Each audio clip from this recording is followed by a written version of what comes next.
ആതിര, പോലീസിന്റെ പല വിധത്തിലുള്ള പീഡനങ്ങൾ, പല വിധത്തിലുള്ള ഉപദ്രവങ്ങൾ ഒക്കെ നമ്മൾ കണ്ടിട്ടുണ്ട്. ഇതിൽ ഏറ്റവും ഒടുവിലത്തെ വെർഷൻ വരുന്നത് തിരുവനന്തപുരത്തെ തുമ്പ പോലീസ് സ്റ്റേഷൻ പരിധിയിൽ നിന്നാണ്. അതായത് പരിധി എന്ന് പറഞ്ഞാൽ കുറഞ്ഞു പോകും. തുമ്പ പോലീസ് സ്റ്റേഷനിൽ നിന്നാണ് പരാതി വരുന്നത്. പരാതിയുമായി ഒരു പെൺകുട്ടി, ഒരു യുവതി പോലീസ് സ്റ്റേഷനിലേക്ക് ചെല്ലുന്നു. പരാതിക്ക് ശേഷം ആ കുട്ടി വീട്ടിലേക്ക് പോകുന്നു. ഈ കുട്ടിയെ രാത്രിയിൽ മെസ്സേജ് അയച്ച് അശ്ലീലം പറയുന്ന ഒരു പോലീസുകാരൻ, പേരും കൃത്യമായി തന്നെ രേഖപ്പെടുത്തിയിട്ടുണ്ട്. തിരുവനന്തപുരം തുമ്പ പോലീസ് സ്റ്റേഷനിലെ CPO സന്തോഷിനെതിരെയാണ് പരാതി വന്നിട്ടുള്ളത്. നേരെ പോയി കമ്മീഷണർക്ക് പരാതി കൊടുത്തിട്ടുണ്ട്. പോലീസ് സ്റ്റേഷനിൽ പോലും സ്ത്രീകൾ സുരക്ഷിതരല്ല എന്ന് തന്നെ പറയേണ്ടി വരും. ഇപ്പോഴാണ് നമ്മൾ അതിജീവിതന്മാരുടെ രക്ഷേനെ ആലോചിക്കേണ്ടത്. അതെ, നമുക്ക് സംരക്ഷണം നൽകാനും ഇതേപോലെ അതിജീവിതന്മാർ വരുന്ന സമയത്ത് അവരുടെ കൃത്യമായ പ്രതികളെ പിടിച്ചു കൊടുക്കുന്ന പോലീസിന്റെ ഭാഗത്തു നിന്നാണ് ഇങ്ങനെ ഒരു പിഴവുണ്ടായിട്ടുള്ളത്. എന്തോ ഒരു പരാതി കൊടുക്കാൻ പോയ പെൺകുട്ടിയുടെ, എന്തായാലും നമ്മൾ ഒരു പോലീസ് സ്റ്റേഷനിൽ പോയി പരാതി കൊടുക്കുമ്പോൾ നമ്മുടെ മേൽവിലാസവും ഫോൺ നമ്പറും എല്ലാം നമ്മൾ അതിൽ രേഖപ്പെടുത്തും. അത് നമ്മൾ അവരോടുള്ള വിശ്വാസത കൊണ്ടാണ് എഴുതി കൊടുക്കുന്നത്. ആ നമ്പർ എടുത്തു വെച്ചിട്ട് രാത്രിയിൽ സുഖമാണോ ഇങ്ങനത്തെയൊക്കെ മെസ്സേജും വോയിസും ഒക്കെ ഇടുന്ന ഇവരൊക്കെ എന്താ പറയേണ്ടത് പോലും നമുക്കറിയില്ല. കാരണം പുള്ളി ഇത് ആദ്യമായിട്ടൊന്നും ചെയ്യുന്നതായിരിക്കത്തില്ല. ഇതിനു മുൻപും വരുന്ന പരാതികൾ. പിന്നെ ഒന്നാമത്തെ പൊതുജനങ്ങളുടെ ഒരു പ്രശ്നം എന്ന് പറഞ്ഞാല് പരാതി കൊടുക്കേണ്ട സ്ഥലത്തു നിന്നുള്ള ആൾക്കാരാണ് ഇതേപോലെ ചെയ്യുന്നത്. അപ്പൊ പിന്നെ ആർക്ക് പരാതി കൊടുക്കും? ഇപ്പൊ ഈ വിക്ടിം അല്ലെങ്കിൽ ഈ ഒരു പെൺകുട്ടിക്ക് ഇതിനെപ്പറ്റി ഒരു ധാരണ ഉള്ളത് കൊണ്ട് കമ്മീഷണർക്ക് പോയി പരാതി കൊടുത്തു. അല്ലാതെ ഒരു സാധാരണക്കാരാണെങ്കിൽ ഇത് ചൂഷണം ചെയ്യപ്പെടും. പോലീസുകാരനല്ലേ, അല്ലെങ്കിൽ നമ്മൾ ഇനിയിപ്പോ അങ്ങനെ പോയി കഴിഞ്ഞാൽ പോലീസുകാർക്കൊപ്പമായിരിക്കും, ഇവർ മേലുദ്യോഗസ്ഥർ എപ്പോഴും ഇവർക്കൊപ്പമേ നിൽക്കുള്ളൂ, അതുകൊണ്ട് നമ്മൾ പോയി കഴിഞ്ഞാലും പ്രത്യേകിച്ച് കാര്യമൊന്നും ഉണ്ടാവില്ല, നമ്മൾ ഇനി എന്തെങ്കിലും കള്ളക്കേസിൽ കുടിക്കാലോ, ഇങ്ങനെ പേടിച്ചിട്ട് പലരും പരാതി കൊടുക്കത്തില്ല.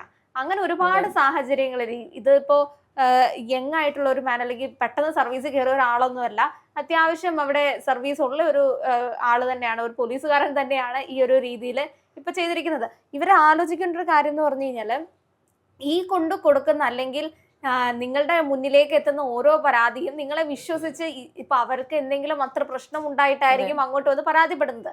അപ്പൊ അതിൽ നിങ്ങൾ പരിഹാരം കണ്ടെത്തി തരുമെന്ന് വിചാരിച്ച് അങ്ങോട്ട് കൊണ്ട് തരുമ്പോൾ നിങ്ങൾ തന്നെ ഒരു കോടാലിയായി മാറുന്ന അവസ്ഥ, അത് പൊതുജനങ്ങൾക്ക് ഒരിക്കലും അംഗീകരിക്കാൻ പറ്റാത്തൊരു കാര്യമാണ്. നിയമം കയ്യിലെടുക്കുന്ന അവസ്ഥയിലേക്ക് ജനങ്ങളെ നിങ്ങൾ തന്നെയാണ് കൊണ്ടെത്തിക്കുന്നത്. പലപ്പോഴും ഈ ഇടയ്ക്ക് പറഞ്ഞു കേട്ടിട്ടുള്ളത് പിണറായി ഗുണ്ടകളെയാണ് വളർത്തുന്നത്, അല്ലെങ്കിൽ നിങ്ങൾ ഈ പറയുന്ന ഗുണ്ടകളെ കാക്കിയിട്ട് വളർത്തുന്ന നേതാവാണ് പിണറായി എന്നൊക്കെ പറയേണ്ടി വരും. അതിൽ ആദ്യം പറഞ്ഞൊരു കാര്യം ഉണ്ടല്ലോ, ഈ ചായക്കപ്പിൽ വെറുതെ ചായ കുടിച്ചിരുന്നിട്ട് കാര്യമില്ല, നിങ്ങൾ സെലിബ്രിറ്റി സ്റ്റാറ്റസ് ഉള്ള ചാനലുകളിൽ വരാൻ സാധ്യതയുള്ള കാര്യങ്ങളിൽ മാത്രം ഇടപെട്ടതുകൊണ്ട് കാര്യമില്ല. ഇപ്പോൾ നമ്മൾ പിണറായി ഇതിലേക്ക് വലിച്ചിടുന്നത് ആഭ്യന്തരം നോക്കുന്നത് പിണറായി ആയതുകൊണ്ടും പോലീസിൽ എന്ത് സംഭവിച്ചാലും അതിന്റെ ഉത്തരവാദിത്തം എടുക്കേണ്ടത് അദ്ദേഹം ആയതുകൊണ്ടുമാണ്. തീർച്ചയായിട്ടും അത് തന്നെയാണ്. കഴിഞ്ഞ കുറച്ച് മാസങ്ങൾക്ക് മുൻപ് നമ്മൾ കണ്ടിരുന്നു സുജിത്ത് എന്ന യൂത്ത് കോൺഗ്രസ് പ്രവർത്തകനെ പോലീസ് സ്റ്റേഷനിൽ മർദ്ദിക്കുന്ന ദൃശ്യങ്ങൾ. അതും 2 വർഷങ്ങളുടെ നിയമ പോരാട്ടത്തിന് ശേഷമാണ് അദ്ദേഹം ആ വിഷ്വൽസ് നേടിയെടുക്കുന്നത്. അപ്പോൾ ഇത്തരം സംഭവങ്ങൾ വീണ്ടും ഉണ്ടാവുകയാണ്. ഇങ്ങനെ സാധാരണ ആദ്യമൊക്കെ ഇത്തരം സംഭവങ്ങൾ ഉണ്ടാവുമ്പോൾ ഇടത് ക്യാപ്സ്യൂളുകൾ എന്ന് പറയുന്നത് ഇത് ഒറ്റപ്പെട്ട സംഭവമാണ് എന്നുള്ള ന്യായീകരണമൊക്കെ ആയിരുന്നു. പക്ഷെ ഇത് ഒറ്റപ്പെട്ട സംഭവമല്ല. ഇപ്പോൾ പോലീസ് സ്റ്റേഷനുകളിൽ നിങ്ങൾ എല്ലാവരും ചോദിക്കാറുണ്ട്, സ്ത്രീകൾ എന്തുകൊണ്ട് പരാതി കൊടുക്കുന്നില്ല? ഒരു പരാതിയുമായി എങ്ങനെ ധൈര്യമായി പോലീസ് സ്റ്റേഷനുള്ളിലേക്ക് കയറി ചെല്ലുമെന്ന് നിങ്ങൾ എന്തുകൊണ്ട് ചിന്തിക്കുന്നില്ല?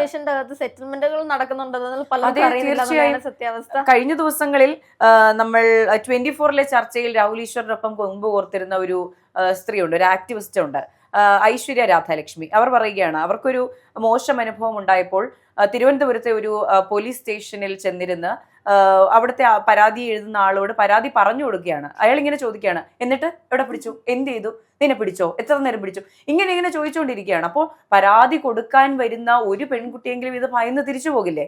ഇപ്പോൾ ശ്രീമതി ഐശ്വര്യ പറയുന്ന ഈ സംഭവം കേൾക്കുമ്പോൾ ഒരാൾക്ക് പരാതി കൊടുക്കാനുള്ള ഭയം കൂടുകയല്ലേ ചെയ്യുന്നത്? അതിനൊപ്പം ഈ പോലീസുകാർ ഫോൺ വിളിച്ചുള്ള ഉപദ്രവവും കൂടി ആയാൽ എന്താണ് ചെയ്യാൻ സാധിക്കുക? ഇതിനു മുൻപ് നമ്മൾ ഇത്തരം പരാതികൾ കണ്ടിട്ടുണ്ട്. പോലീസ് സ്റ്റേഷനിൽ കടന്നു പിടിച്ച സംഭവങ്ങളൊക്കെ റിപ്പോർട്ട് ചെയ്തിട്ടുണ്ട്. ഈ ശുചിമുറിയിൽ എന്തോ കൊണ്ടുപോയി കടന്നു പിടിച്ച, എനിക്ക് ആ കേസ് ചില സമയങ്ങളിലൊക്കെ ആലോചിക്കും, ഈ കേസിന്റെ ഈ പറഞ്ഞ അതിൽ പരാതി ഉന്നയിച്ച ആ പോലീസുകാരനൊക്കെ എന്തായിരിക്കും ഇപ്പൊ ചെയ്യുന്നത്? ഏതെങ്കിലും ഒരു സ്റ്റേഷനിൽ സർവീസ് ചെയ്തുകൊണ്ടിരിക്കുകയായിരിക്കും വിചാരിക്കും.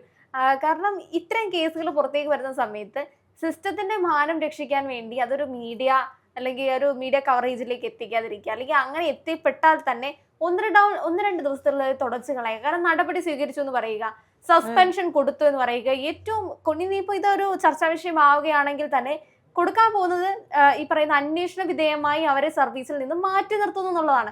അല്ല സർവീസിൽ നിന്ന് പറഞ്ഞു വിടുന്നില്ല. ഇങ്ങനെ ഒരു കാര്യം ഇപ്പൊ തെളിവുകൾ സഹിതം കൊണ്ട് കൊടുത്താൽ പോലും അത് അംഗീകരിക്കാൻ ഇത് ആരാണ് അന്വേഷിക്കുന്നത്? ഇവരുടെ സ്വന്തം മേലുദ്യോഗസ്ഥരായിട്ടുള്ള അല്ലെങ്കിൽ ഇവരൊക്കെ ഒരു ടീമായിട്ടുള്ള അതേ ഇപ്പൊ ഈ പെൺകുട്ടിയും ഈ പറയുന്ന സ്റ്റേഷൻ പരിധിയിലുള്ളത് കൊണ്ടാണല്ലോ പരാതി അവിടെ കൊണ്ടു കൊടുത്തത്. അപ്പോൾ ഈ സ്റ്റേഷൻ പരിധിയിൽ തന്നെ വീണ്ടും ഇതേ പരാതി അതേ പോലീസുകാരുടെ തന്നെ എതിരെ പരാതി കൊണ്ട് കൊടുക്കുമ്പോൾ ആരാണ് അന്വേഷിക്കാൻ പോകുന്നത്? എന്തായാലും ഈ സാധാരണക്കാർക്ക് വേണ്ടിയിട്ട് ക്രൈംബ്രാഞ്ച് SIT ഒന്നും അവിടെ നിന്നും വരാൻ പോകുന്നില്ല. ഇത്തരം കേസുകൾ എന്നൊക്കെ പറഞ്ഞു കഴിഞ്ഞാൽ കുറച്ച് നാളുകൾക്ക് ശേഷം സെറ്റിൽമെന്റ് ചെയ്ത് കളയുകയാണ് പലപ്പോഴും ചെയ്യുന്നത്. അതുകൊണ്ട് തന്നെ ഇവർക്ക് വീണ്ടും വീണ്ടും ഇത് റിപ്പീറ്റ് ചെയ്യാനുള്ള ഒരു അവസരമാണ് നമ്മുടെ സ്റ്റേറ്റ്. ഇതിപ്പോ ഇവിടുത്തെ മാത്രം പ്രശ്നമല്ല. കുറച്ചു കാലം മുമ്പായിരുന്നു കർണാടകയിൽ ഒരു അമ്മയും മകളും ഈ ഒരു മകളെ അമ്മയുടെ മുമ്പിൽ വെച്ച് പോലീസുകാർ റേപ്പ് ചെയ്തൊരു സംഭവം പുറത്തേക്ക് വന്നത്. ആ കേസിനകത്തിൽ പോലും പെട്രോളിംഗ് നടത്തുന്ന 2 പോലീസുകാരാണ് ഇത് ചെയ്തത്. ഒന്ന് ആലോചിച്ച് നോക്കൂ, എന്തിനാണ് നൈറ്റ് പെട്രോളിംഗ് ഉണ്ടാക്കിയിരിക്കുന്നത്? നമുക്ക് ഈ പറയുന്ന സ്ത്രീകൾക്കും പുരുഷന്മാർക്കും എല്ലാവർക്കും സംരക്ഷണം ഉണ്ടാവും. ഇതേപോലെ കുറ്റകൃത്യം നടക്കാതിരിക്കാൻ വേണ്ടി സുരക്ഷാ സംവിധാനം എന്ന രീതിയിലാണ് പെട്രോളിംഗ് ഏർപ്പെടുത്തിയിരിക്കുന്നത്.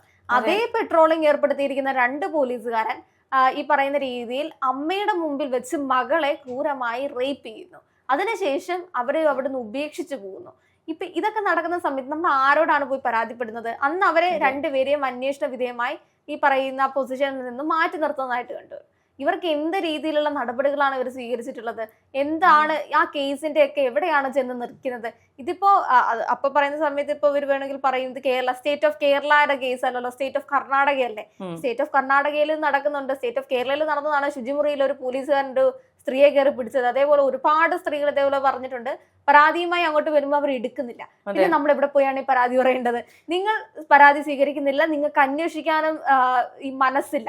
ചെന്താമരയ്ക്ക് ബിരിയാണി വാങ്ങിക്കൊടുക്കാൻ വേണ്ടിയിട്ട് ഈ പറയുന്ന ഈ ക്രിമിനൽസിനെ സുഹൃത്തുക്കളാക്കി മാറ്റിക്കൊണ്ട് അങ്ങനെ ഒരു രീതിയിൽ പോകാനാണ് ഇവർക്ക് ഇഷ്ടം. സാധാരണ ജനങ്ങളുടെ പ്രശ്നങ്ങൾ കേൾക്കാൻ പോലീസുകാർക്ക് സമയമില്ല, സൗകര്യവുമില്ല. കഴിഞ്ഞ ദിവസമാണ് നമ്മൾ കണ്ട തിരുവനന്തപുരത്ത് തന്നെ കഴക്കൂട്ടം പോലീസ് സ്റ്റേഷന്റെ മുന്നിൽ സ്വകാര്യ വാഹനം നിർത്തിയിട്ട് മദ്യപിക്കുകയാണ് 6 പോലീസുകാർ ചേർന്ന്. ഏതോ ഒരു ഉന്നതന്റെ വിവാഹത്തിന് പോകണം, ഉന്നതന്റെ മകളുടെ വിവാഹത്തിന് പോകണം.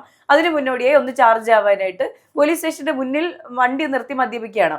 നമ്മുടെയൊക്കെ ചെറുതിലെ, എന്റെയൊക്കെ ചെറുതിലെ വീട്ടിൽ എന്തെങ്കിലും ഉണ്ടെങ്കിൽ, ഇപ്പോൾ എവിടെയെങ്കിലും വഴി തെറ്റിപ്പോയി, അല്ലെങ്കിൽ ബസ് മിസ്സായി, രാത്രി എവിടെയെങ്കിലും ഒറ്റയ്ക്കായി, എനിക്കൊക്കെ വീട്ടിൽ നിന്ന് പറഞ്ഞു തന്നിട്ടുള്ളത് ഉടനെ 100-ൽ വിളിച്ച് കണക്ട് ചെയ്തിട്ട് ഞാൻ ഇവിടെ ഉണ്ട്, എന്നെ ഒന്ന് വീട്ടിലാക്കണം, അല്ലെങ്കിൽ എനിക്ക് എന്തെങ്കിലും ഹെൽപ്പ് വേണം എന്ന് ആവശ്യപ്പെടണം എന്നാണ് എന്റെ വീട്ടുകാരെന്നെ പറഞ്ഞു പഠിപ്പിച്ചിട്ടുള്ളത്. ഇനി ഒരു തലമുറയ്ക്ക് നമ്മൾ ഇത് എങ്ങനെ പറഞ്ഞു കൊടുക്കും? നീ എന്തിനോട് ഇനിയിപ്പോ വീട്ടിൽ കൊണ്ട് ആക്കിയാലും എല്ലാ ദിവസവും രാത്രി മേഘ ഇന്ന് വീട്ടിലെത്തിയോ എന്ന് ഈ ഭയം ഉണ്ടാകും. നമ്മളിത് ചിരിച്ചുകൊണ്ടാണ് പറയുന്നതെങ്കിൽ പോലും ഇതൊരു ഭയമാണ്.